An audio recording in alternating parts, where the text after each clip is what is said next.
Ito na ngayon ang mais after 1 month.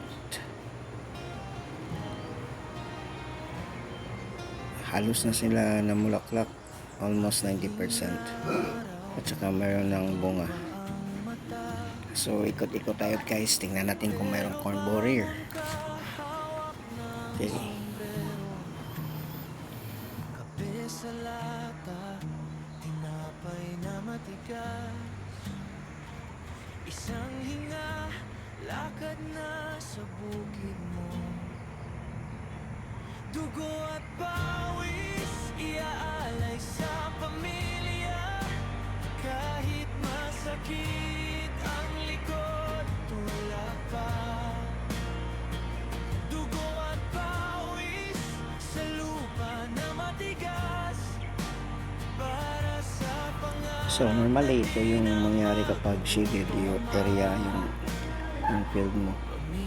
Walang matutubo na mais. Halos mga damo. Tingnan mo.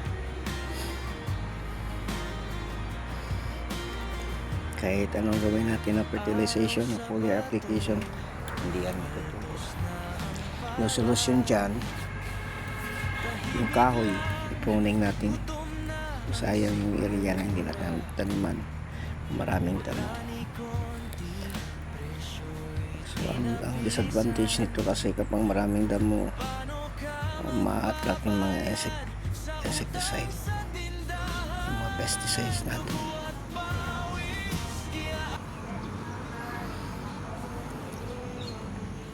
Nice na.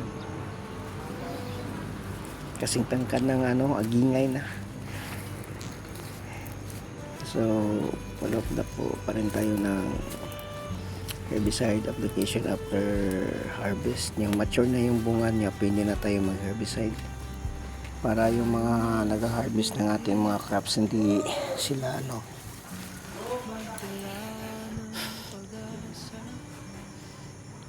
ayan, yan, hirap patayin yan tapat mayroon kang 2,4-D yung may yellow na bulaklak na damo.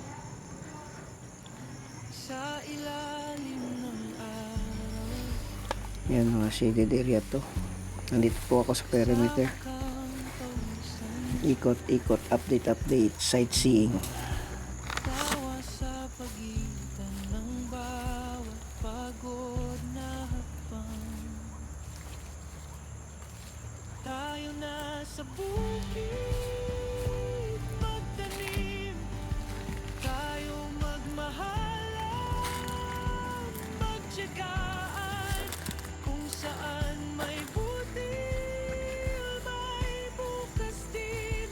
Hawak ang kamay mo, di bibitawan. Tayo na sa bukid, magtanim. Tayo magmahalan, magtiyagaan.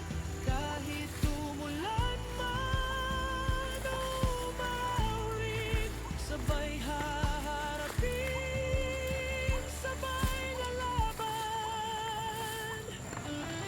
Tingnan natin, parang mayroong strips. Ayun. So mayroon itong pupil o larvae o worm. So corn borer attack to. So mayroon din incidence. Hindi naman siguro masyadong marami. Nawawala yung mga ayun yung bugs. So nawawala na yung mga itlog kasi kinakain ng mga langgam. Yung mga bayoko na nandito. Buti hindi naman to severe. Kung nandyan na yung bakas so mayroon pala. Bawat yakap sa hapon, pahinga sa init.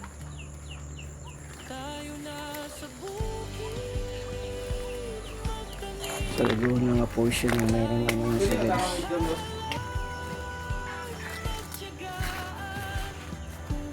Meron pa dito. Ayan. Hindi naman masyado marami.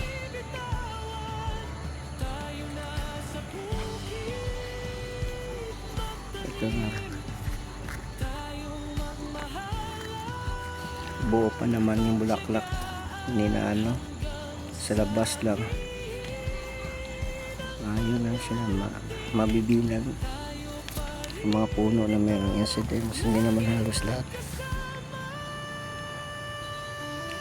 So ito yung sa perimeter. So walang uod. Walang corn borer.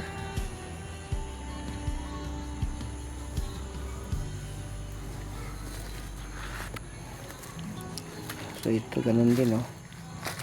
Puro hindi na tamaan na. So meron pang flies. O merong langgam oh.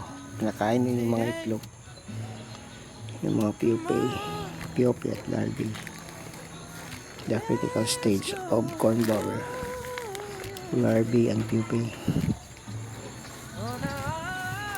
Yeah, sipping insects. Sucking insects. Pagkatapos ng gising, So, doon lang. Ilan lang, maliit lang. nagkakape, tuloy ang ligaya. Mag-white tea muna, damsa, comment sa tropa. Parang mayroon dito isa nakita ko kanina. Ayun. Mayroon isa. So, lalaw. So, mayroon kang bakas-bakas nila. Naiwan. Ayan. So, di naman critical.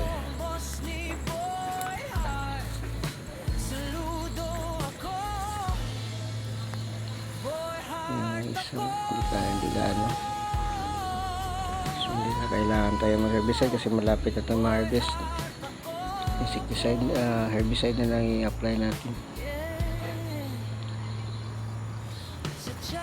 Mas madali sa mga nag-harvest nito. At saka next cropping malinis na.